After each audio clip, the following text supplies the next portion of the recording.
pop culture lead now. If you have laughed at the movies at any time in the last 35 or so years, the odds are that Harold Ramis had something to do with it. The filmmaker and actor died this morning after an extraordinary career and a laudable life. Very slim chance will survive. He got his start on Second City TV. Hi, Whitey. Oh, hi, Beaver. An offshoot of the Chicago comedy troupe famous for launching careers. And for Ramis, it did. I'm a zit. He co-wrote Animal House and Caddyshack. He's got a beautiful Dutchman. Dutch. Oh, he got all of that one. He wrote and starred in Stripes. When I was a kid, my father told me, never hit anyone in anger unless you're absolutely sure you can get away with it. And Ghostbusters. I have a radical idea. Ramis directed National Lampoon's Vacation. Because we're the Griswolds. Wrote and directed Analyze This. You are my shrink. You don't hear the word no very often, do you? I hear it all the time when it's more like, no, please, no, no. And co-wrote and directed Groundhog Day, perhaps his finest and most meaningful film. If you only had one day to live, what would you do with it? Ramis's own life was a continuous repeat of humor and characters that solidified his place as one of the most successful comedic filmmakers in generations. In a 2009 interview with the American Film Institute, Ramis explained some of the more difficult decisions he made, such as selling the idea in romantic comedies that another person will complete you. It's something you want to give the audience. You want to, and you want to tell your kids. You want to paint a picture of the world as better than it really is, just so we can live with some hope. Ramis brought that hope to audiences for more than 40 years. He died early this morning in Chicago, surrounded by family, from complications of a rare disease that affected his blood vessels. While Ramis was known for being a clever and successful filmmaker, one of the most remarkable things about him, those close to him say, may have been how grounded and how kind he was, a real mensch to the end of his days. Ramis was 69 years old. That's it for The Lead. I'm Jake Tapper. I turn you over to Wolf Blitzer.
Nothing. Zippo for you.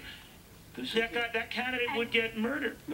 Well, because if every other candidate is coming home and promising the bacon and actually brings it home to the American people, then they... But imagine if 435, think of this, guys, if 435 congressmen and women did that, if 100 senators did that, if a president proposed actually stopping the spending spigot, look at the dramatic difference. Absolutely. No, it would, and the American people, I believe, are ready to respond because of this kind of stuff going on. Also, by the way, why don't we have an incentive program, listening to this, where someone would propose incentives for federal employees that the less you spend of your budget, the more bonus you get, just like you might in business.